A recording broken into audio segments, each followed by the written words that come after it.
Hello and welcome to the Story Behind the Stories, your weekly look at the pages of the Neepawa Banner Press. I'm Eoin Devereux, news and sports reporter with the Banner Press, welcoming you once again to the show. As always, appreciate you taking a little bit of time and spending it right here with us. And spending some time right here with us for the last time, Kira Paterson, news reporter and soon to be world traveler again. Good to have you here, Kira, one last time. Yep, it's good to be the last time. Yep. Oh, yeah, at the end of the show, she's going to just say everything she's been holding on to the last 2 or 3 years. What, you think I haven't been being honest with you? Kira is moving on, going to be getting an opportunity to travel now that travel is a thing again. So, and kudos to you, Kira. I mean, to be able to sort of do that. I'm too old and I don't like people, and airports are just annoying to me. So, you know. I don't blame you. Airports are the worst. Yeah. But there's the evils you got to go through. But once you get past the airport, it's on to the good stuff. It's worth it, yeah. Yeah. But before she gets to take that trip onto the new frontier, we got to talk about some of the things happening a little bit closer to home, Kira. And the very first one is that I had an opportunity recently to speak with Neepawa's next mayor. Now, if you picked up last week's edition of the Banner Press, you saw a picture and a little bit of information about Brian Headley, who will be acclaimed as mayor for the town of Neepawa. Had an opportunity to sit down with him, though, earlier this week and get a little more in-depth information with him and his plans for the future, and his thoughts and hopes for the community of Neepawa and where we could be going in the future. It was really an eye-opener. I thought, Kira, he has some interesting concepts about working together with administration and with the new council, whoever it may be. Now, even though the mayor is acclaimed, there's still races in Neepawa, and there are 6 positions that are open on and around the council table. There are 9 individuals who are going to be trying to sit at that table.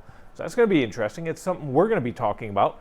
Well, not you, but we're going to be talking about over the next few weeks until the election at the end of October.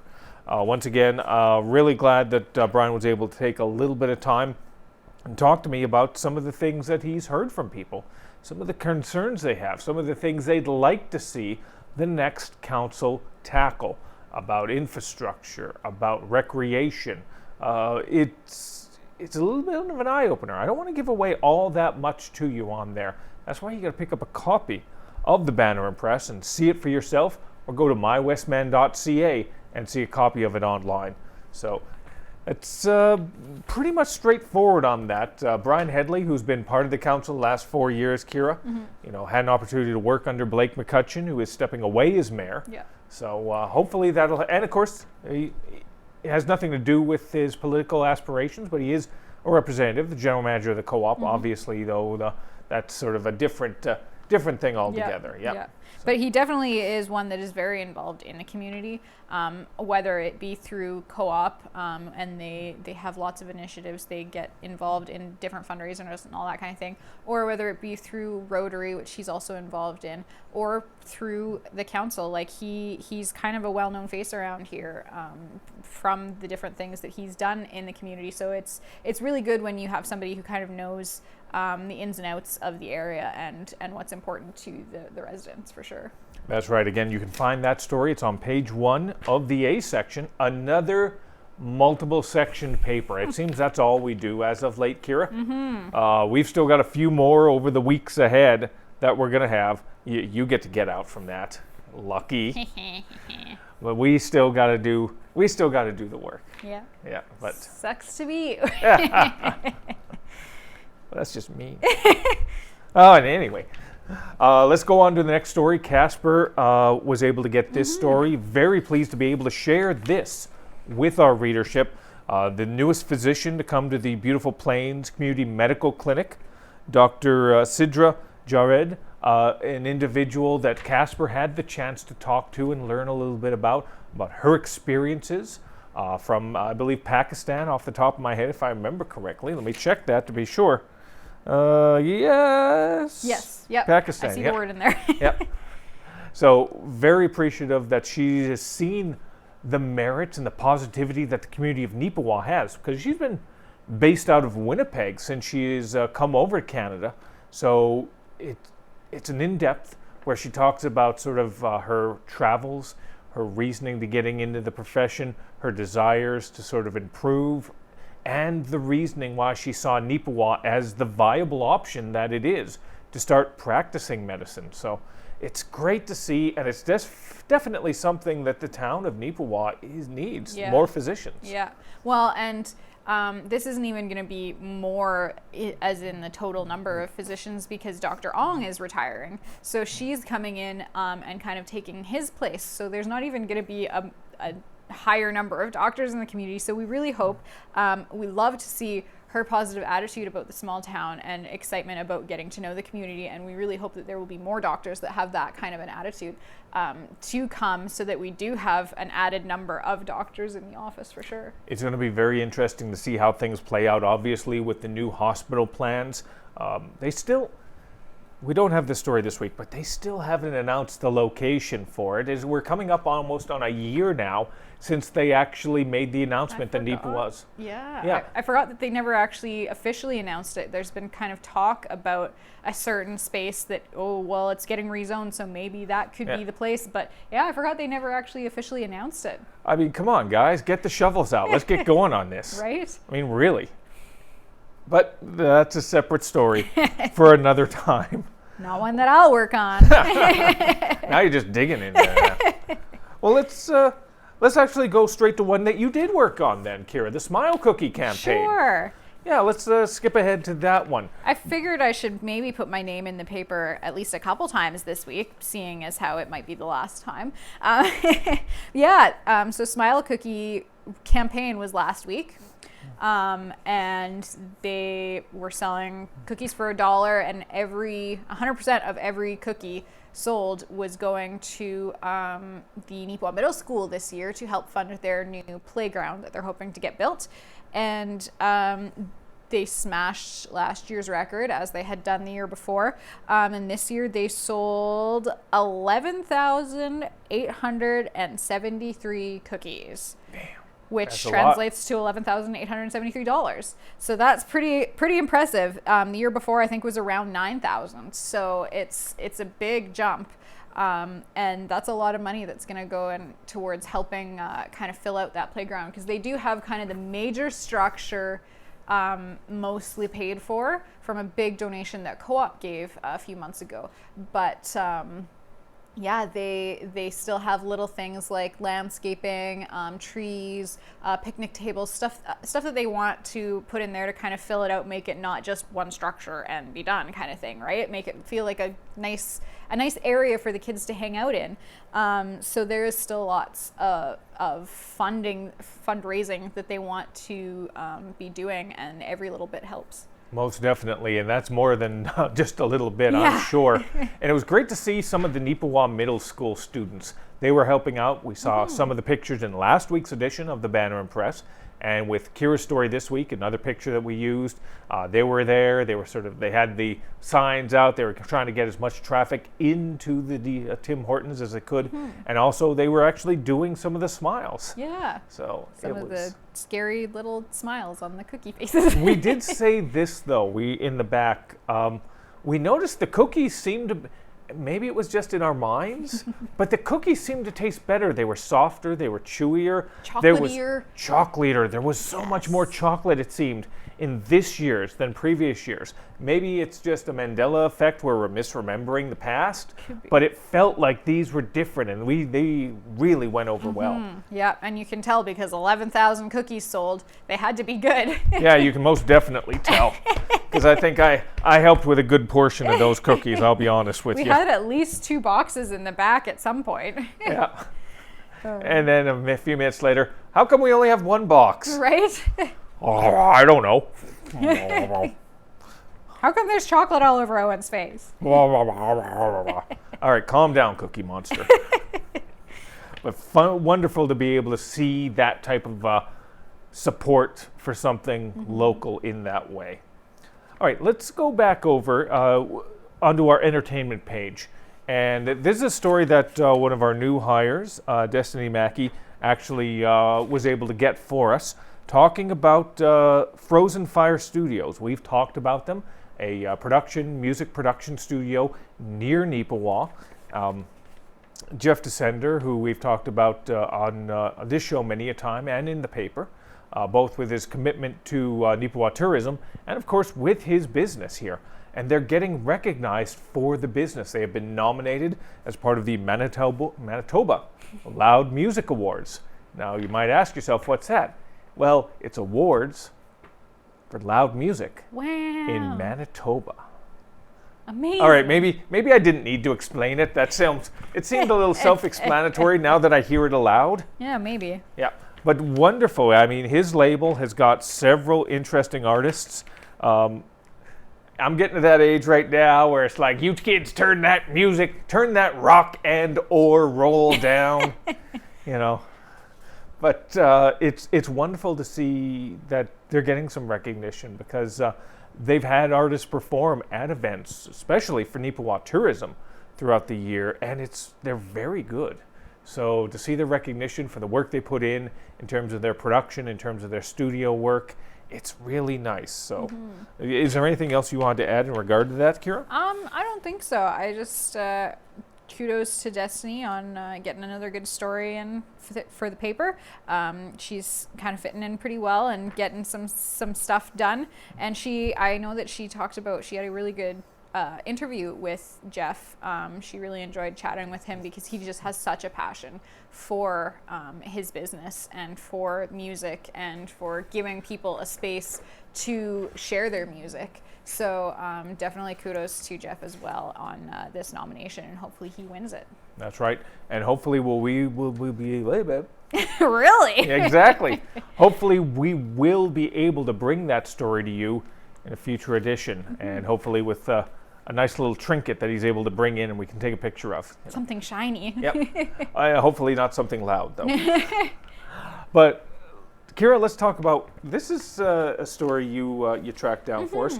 Talk to us about this one, though. I'm going to throw it right to you. You take the lead on this one. Yeah, so if I know that you don't pay attention, but if anybody else pays attention to the ads in our paper, we had for a couple weeks a quarter-page ad about the grand opening of Topig's Norsvin. They have a facility near Plumas called Innova Canada, and they were opening that last week, and that was on a Wednesday. And it was at like 1 o'clock or something. So we weren't unfortunately able to get out there ourselves, just because that is like really close to our deadline. That's when we need to get the paper done. Like, we need all hands on deck at that point. So that was just the poor timing in terms of our schedule, but it sounds like it went over really well. And what it is a swine breeding facility. So Topig's Norsvin is an international company. They develop the genetics of their swine, their pigs, and basically they sell their pigs for breeding the best genetic lines of these different breeds. So this site will be where they are kind of continuing to develop one of their lines and kind of perfect the genetics and then send it to their other facilities where they get, I don't know, sold to people who breed pigs and raise pigs. You can tell I know so much about this industry. You're saying the words pig and swine a lot. I know. Kira, so and I'm trying to think of different words for it. That's my issue. Is like, it just sounds silly when I say pig so much. But yeah. So it sounds like they had a really good turnout. They had around 600 people, I believe, show up for this opening. There were some locals that were interested in seeing the facility, and there was some potential clients and current clients and agricultural representatives and all that kind of thing there. And they were able to send us a picture, and I was able to email with their chief genetic director of genetic services, Mike Shaw. He was able to give me a lowdown on what exactly Innova Canada was. And yeah, so it kind of flew under the radar for us, to be honest, because it is a little bit further out in our coverage area. and we had known that something was being developed, that there were pig barns being developed up there, and we had known that there were some people in the area that weren't really thrilled about that because, you know, pigs can kind of smell sometimes.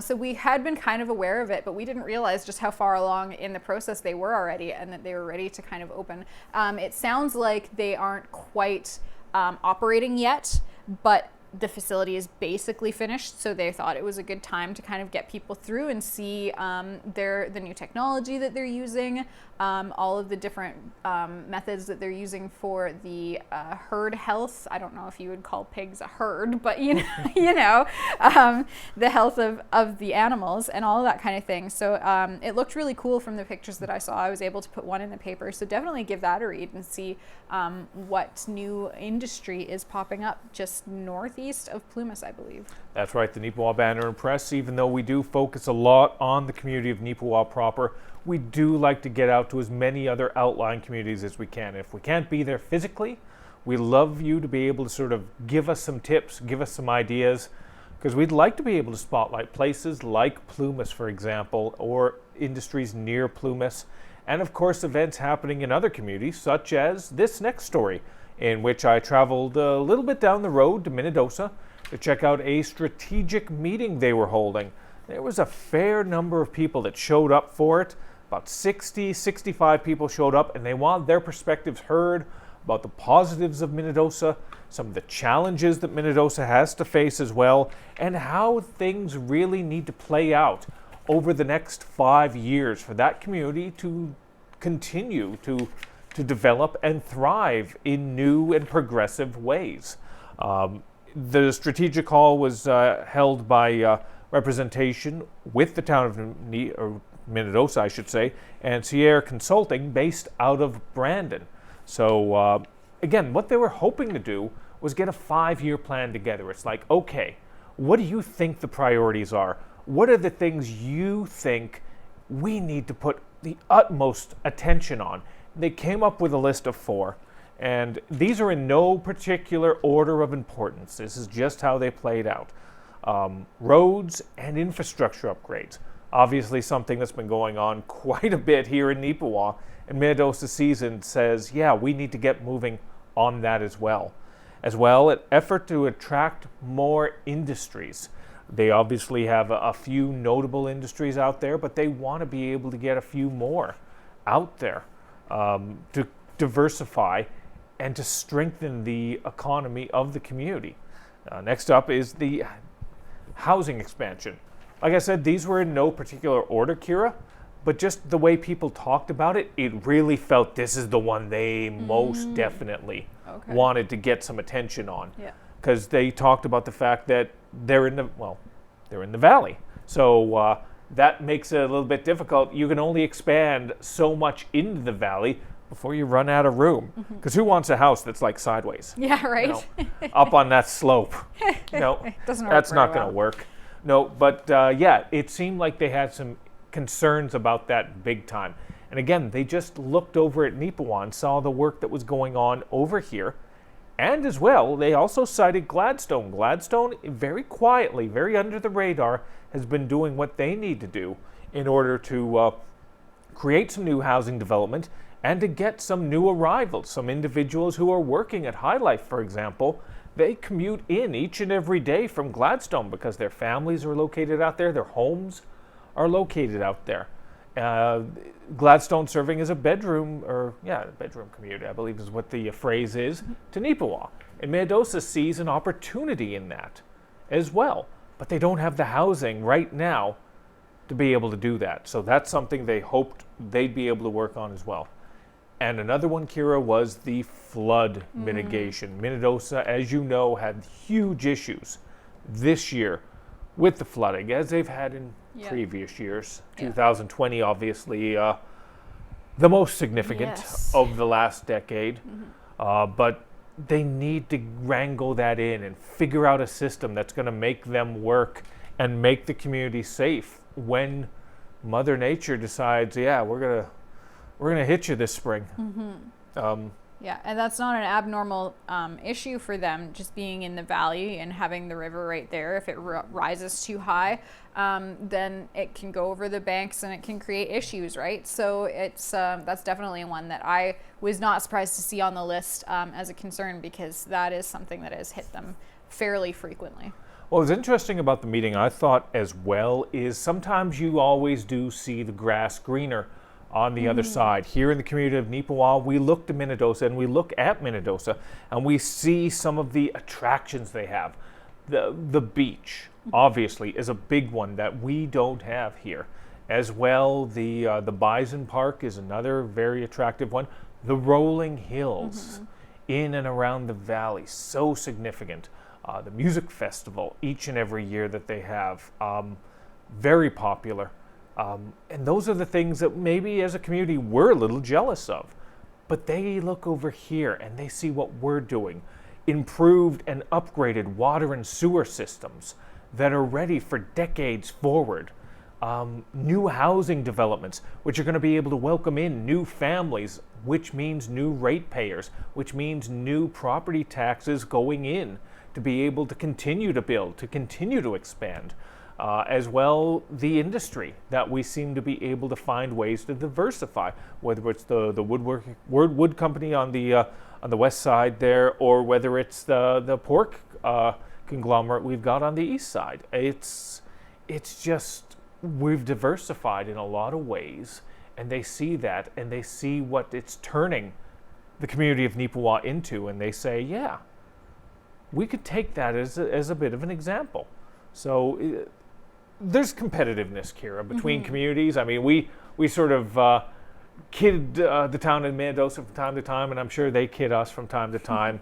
But we both want to be able to see success in the other one in the long term, because it's mutually beneficial. Just as long as our sports teams beat your sports teams, Minnedosa, it's all good. It's all good. Good luck with that. Yeah. But they took all the ideas, all the concepts. The consulting firm is going to go over them with the incoming council and mayor for the town of Neepawa, or Minnedosa, I should say. I always want to go back to Neepawa. And they're going to come up with a 5-year plan. Hopefully, that'll be released to the public before the end of the year, or maybe early 2023. And when it does, I'm sure I'll be there to be able to sort of tell you what it's all about, and then see what ideas we can steal from it and put right in here. So that story, again, you can find it on A9 of this week's edition of the Banner Press. It's a 2-section paper. We got the A section and the B section, which is the Farmer's Advocate. And if we've got time, we're going to talk about that a little bit later on in the show. Before we do, though, let's talk about some of the things happening closer to home. I keep saying Neepawa under my breath because I keep thinking about Neepawa, and more importantly, some of the restoration and upgrades that they're trying to do right here. A big one that everybody's been talking about. Well, actually, nobody's been talking about. 3 people have been talking about it, but that's enough for me. Is the restoration of Park Lake. Some time ago, during the last council meeting, it was September 20th, they sat down and they heard about some of the information. It's 3-tiered. The federal government, the provincial government, and the municipal government working together on this. And it's come through that a company known as Tricor Projects Limited, based out of Winnipeg, will be the one that is redeveloping and restoring Park Lake to its former glory. The council approved them. Essentially, it was pretty ceremonial almost type thing. The feds, the province said, these are the people to work with, and we were like, okay, if you say so, you say so type thing. And when it comes to the restoration as well, Kira, the town of Neepawa is going to be pretty, for the most part, hands-off on it. They're going to be consulting, obviously, with Tricor on this, but Tricor, for the most part, is going to have final say on how this plays out. And there is a reason for that. And I'm sure as a resident of Neepawa, you're going to be okay with that reasoning. The reasoning is the federal government is paying for the whole thing. Over $11 million is going to be spent on this restoration of Park Lake. It's going to be filtered through the disaster financial program, I believe, from the province of Manitoba, but the money itself is essentially from the feds. So even though you might not sort of, you want us to be a little more hands-on with it, Neepawa should be telling them what to do type thing. Yeah, if we did that, though, we'd probably be cutting the check ourselves. We'd have to be paying the bills. If the feds want to cut that check, let them cut that check. Greatly appreciated. Now, this was a little flippant, my explanation of it here. So if you want the actual down and dirty details of how we're going to turn Park Lake back into what it was, and to be able to use it again for the bird sanctuary and whatnot, you can find that story, page 810. All right. So before we go into our B section, this is one thing I put together. God, sometimes I really wish I didn't care about the overall look of the paper. Sometimes I wish I could just let it slide like you did the last week or two, Kira. On page A13 is a municipal elections guide, where we've got sort of a visual representation of all the municipal elections that are going to be going on over the next month. We've got, obviously, Neepawa, Minnedosa, the RMs of Rosedale, Glenella Lansdowne, North Cypress Langford, Minto O'Donnell, Westlake Gladstone, and the town of Carberry, as well as Beautiful Plains School Division. We have all that information in there, all the names of the people who are running, all those who are acclaimed, all those who aren't. Now, I know you're probably listening to this and thinking, hey, there's more than that in our readership area, which is true. There's one or two spots I should have probably put a focus on, but there's only so many spaces in the paper. So we had to make some difficult cuts. And I apologize if your RM or your community was not a part of it, but we try and do the best we can with the space we have. So if you want to check that out, it's a great visual, I think, interpretation of the upcoming election, simplified down for you. You can cut through the clutter and see it for yourself. You can find that on page A13. So yeah, you did a good job on that one. Sometimes you can actually be creative. It's amazing. I know. I have my moments. Too bad I don't translate it over to television. All right, before we get going, just one more thing. The B section is our monthly Farmer's Advocate, and just wanted to highlight one last story. Destiny Mackey came up and was able to write this story about the farming simulator game, and it came to Manitoba to do some work with Big Roy. And Kira, you were there. Oh yeah. Boy, were you. I was there all day. No, it was pretty fun. We got to see them scanning some tractors at the Manitoba Agricultural Museum down in Austin. And they were taking audio snippets from the sound of Big Roy running. And for those who don't know, Big Roy is a very large, versatile tractor. Versatile is a brand. I'm not describing the tractor. It's the brand name. And it's a one of a kind tractor. There's nothing else like Big Roy out there. So that was kind of why they came. But they have a partnership with Versatile, so they were doing some other tractors and machinery while they were there, and it was really cool to see the process, even though it took us literally all day. But yeah, Destiny came through with an amazing story, really in-depth details about not only the farming simulator game and the process, but also about the Ag Museum. So definitely give that a read. It's a really big deal. It's a really, I've been told it's a very popular game. I've never played it myself, but I've heard that it's a really popular game. People all over the world play it. So that's really something exciting to have something from our area be highlighted in such a big way. That's right. And you can find that story in the B section, our Farmer's Advocate. All right, we're in our last minute, and you're in our last minute for the show. Anything you want to say to the readers? You got about 30 seconds, Kira. I mean, I feel like I've done all the saying I can say. So. Yeah. Well, Kira, you've done a great job for us over the years, and you've tolerated me on the show. That's always appreciated. It's a chore, but you know. Oh, yeah. So I got to do what I got to do sometimes. Exactly. But the show will go on, even though we're going to lose half our viewership because you're leaving. So sorry. But for those of you that stick around, we appreciate you. And we thank you for tuning in each and every week for the story behind the stories.